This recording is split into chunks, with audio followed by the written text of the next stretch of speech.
will often talk about detachment does not mean to be non-participative. You can have a sexual life very rich and very full, and yet all the time be detached. By that I don't mean that you just go through it mechanically and have your thoughts elsewhere. I mean a complete participation, but still detached. And the difference of the two attitudes is this. On the one hand, there is a way of being so anxious about physical pleasure, so afraid that you won't make it, that you grab it too hard, that you just have to have that thing. And if you do that, you destroy it completely. And therefore, after every attempt to get it, you feel disappointed. You feel empty, you feel something was lost. And therefore you want it again. You have to keep repeating because you never really got there. And it's this that is the hang-up. This is what is meant by attachment to this world in an evil sense.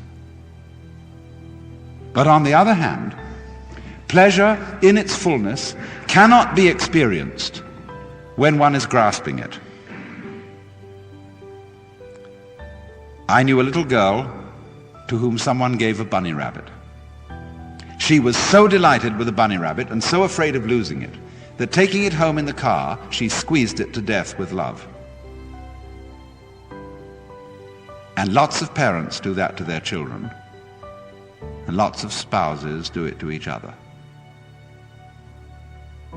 They hold on too hard, and so take the life out of this transient, beautifully fragile thing that life is. To have it, to have life, and to have its pleasure, you must at the same time let go of it. And then you can feel perfectly free to have that pleasure in the most gutsy, rollicking, earthy, lip-licking way. One's whole being taken over by a kind of undulative, convulsive ripple, which is like the very pulse of life itself. This can happen only if you let go.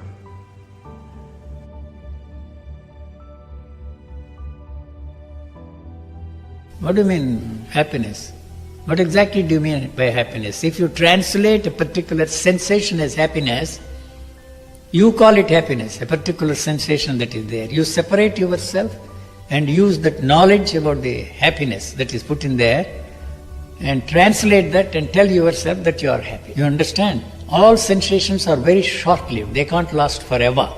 So the moment you separate yourself from a particular sensation and tell yourself that you are happy, the demand to keep that going longer than its duration of life is inevitable.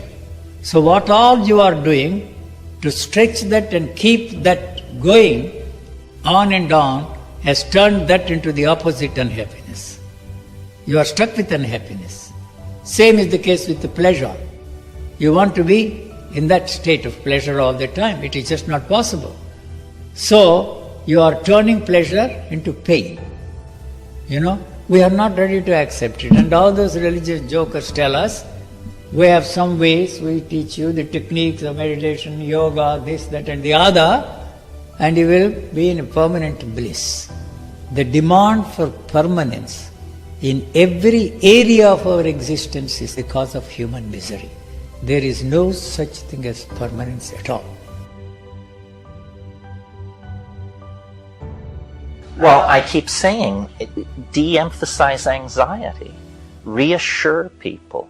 You meet people who say, I'm really scared. I'm scared about my job. I'm scared about my relay. I'm scared. And says, don't worry.